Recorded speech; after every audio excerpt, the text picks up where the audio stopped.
probably, what, 3 weeks after Anthony Joshua's victory over Joseph Parker. There's been a lot of rumours circulating on media, on Twitter, etc., about what is the latest situation with regards to Deontay Wilder and Anthony Joshua. A lot of people have come out. Stephen Espinoza came out and he said, I'm happy to mediate between both camps. It's very kind of him. Marisa Suleiman also came out and he said that I don't want to put that mandatory on Wilder because I want to see the Joshua fight. Because he actually. But it doesn't matter. Even if the mandatory was on him, you'd allow a unification, especially an undisputed fight. All these people, you know, it's very, very kind of them to help. But the truth is, thank you, but no thanks. Listen, I don't really care how the fight gets made. We want the fight next. We made an offer, an opening offer. It wasn't based on a percentage or a dream, numbers that are generated. It was a pure cash offer to Deontay Wilder, which represented probably 5 to 6 times his highest purse ever. And we haven't had a reply on that. And they were supposed to make us an offer last week, but that hasn't happened. But I think it's probably a waste of time because I'm going to be in New York next week and I'm going to try and meet up with them and meet face to face because they can't really make an offer because they don't have the money in the fight. You know, I said on Coogan's thing, it's like me going up to Beyonce and saying, right, I'm going to offer you come to my concert, right, and I'm going to give you 30 million. Oh really, what's the concert called? It's called the Beyonce Knowles concert. Alright. So, you understand what I'm saying? So they're making an offer where our guy generates all the money. But I saw a few comments, you know, it's a $100 million fight, and one from me where I said, I'd hope it was $100 million. I do hope it was $100 million. And it can be if it was built properly in the States. But if this fight happens in September, it probably generates half that, maybe less. So 12.5% probably represents over 30%, which I think is a very fair offer for Deontay Wilder. Now the argument comes in and says, oh well, you gave Joseph Parker 33%. By the way, we didn't, firstly. But secondly, the offer that was made to Deontay Wilder is double what Joseph Parker will make from the Joshua fight. So don't worry about the percentage, he's going to make double. But he probably has to give up 30 or 40% to his 3 managers as well. And I've heard that he's already agreed, signed, and there's a date in there for the Brazil fight. So I don't know, it's very confusing at the moment, but we've not had any correspondence since our offer. And I'm not going to, you know, one thing that I want to do once we start negotiations, and AJ wants as well, is for it to be negotiations, not a public negotiation. I didn't mention how much money was offered to Deontay Wilder. They came straight out and told the media. So we want to make the fight. We want the fight next. And if it doesn't happen next, it has to happen the one after. But I can't sit here today and tell you that it's particularly close because we just haven't heard from them. They've been very vocal and said that we'll take a 60-40 split. He doesn't deserve 40%. But the question to you, Eddie, is that what was your rationale in going forward with just a flat fixed fee? Why not give them a percentage? Because we don't feel like we necessarily have to. I mean, we're open to talk, but we feel like Anthony Joshua holds absolutely all the aces in this fight. We're offering him 5 to 6 times his highest purse ever. They can make us a flat fee offer, okay? You want to make it 5 or 6 times Anthony Joshua's highest purse? Lovely. In fact, you want to make it 2 times Anthony Joshua's purse? We'll probably consider it. But the funny thing is Anthony Joshua won't even earn anywhere near twice his highest purse to fight Deontay Wilder. Yet the other guy's been offered 5 or 6 times his highest purse. So we have to be relative here, and we did that because Anthony Joshua, in my opinion, is the complete draw in this fight. The only thing that Wilder can help us with is US pay-per-view, which he is not, but collectively, and Anthony's not, but collectively they are. But there's no model, there's no numbers that tell us what that's going to do. It might do 100,000 buys. People are saying, oh, it could do 500,000 buys. Maybe. Give us a guarantee then. But no broadcaster is going to give you a guarantee on a pay-per-view. So, you know, we're dealing with pie in the sky and we're dealing with facts and reality. We know what we can generate. I can do Anthony Joshua against you. I know what it can generate. Yeah. Now you bring in US pay-per-view, we don't know. So what can Wilder add to the fight? Yes, he can add some increased pay-per-view price.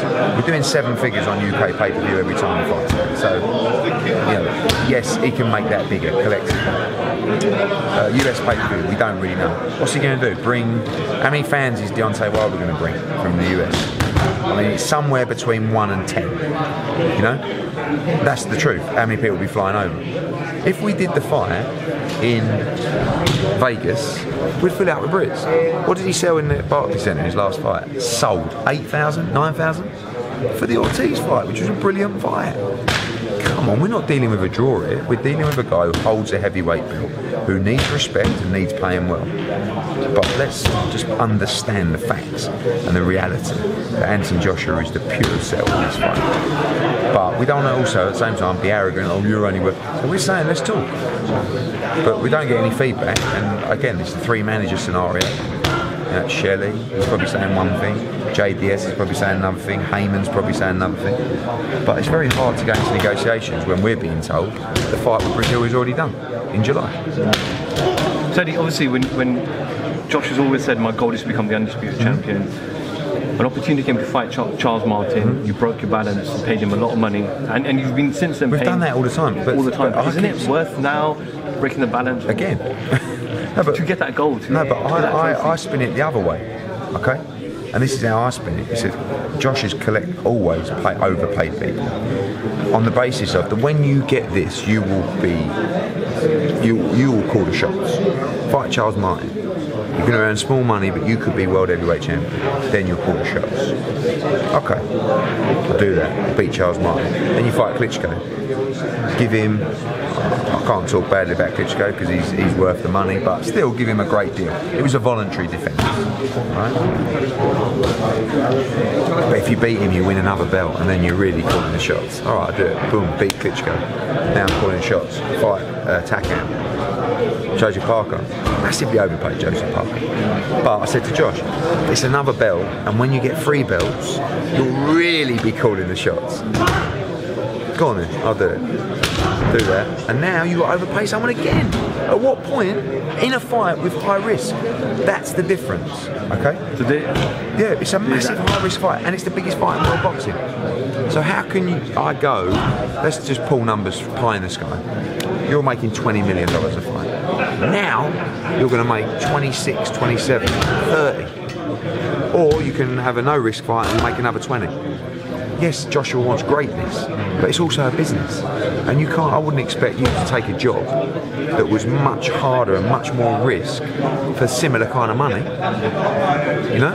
You'd say, well, I'll just carry on working for FightHype, getting paid. Yeah, but there's this chance you've got to go in, it's really tough, but it's a massive job. It's the biggest job out there. Oh, what's the money? It's only a little bit more than you're on at the moment, eh? Whereas you got the other side, you got a guy saying, Wilder, you want to put your belt on the line? For what's the money? It's 5 or 6 times what you're earning at the moment. I don't know why people can't get this. Maybe it's just me. Because a lot of people are talking about Eddie Hearn is trying to duck Deontay Wilder. Why? Why? By offering him 6 times his highest purse. If we didn't want to duck him, I wouldn't even make him an offer.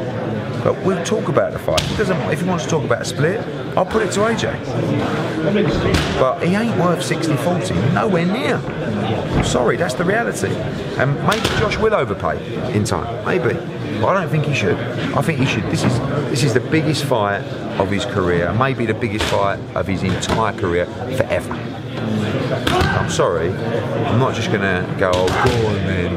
Like, business doesn't work like that.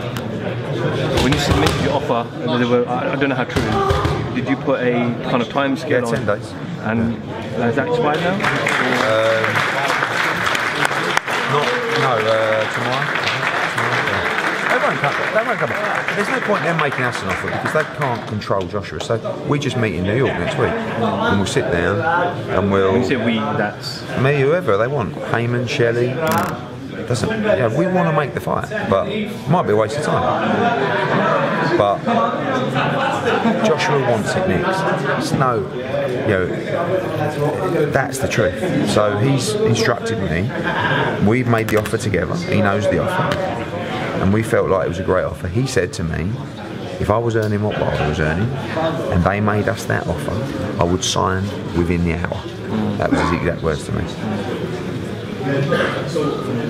But we don't know the setup of Deontay Wilder. You know, like, how much money is Shelley Finkel taking?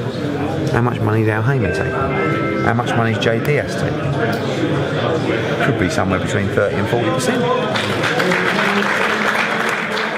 So we'll see.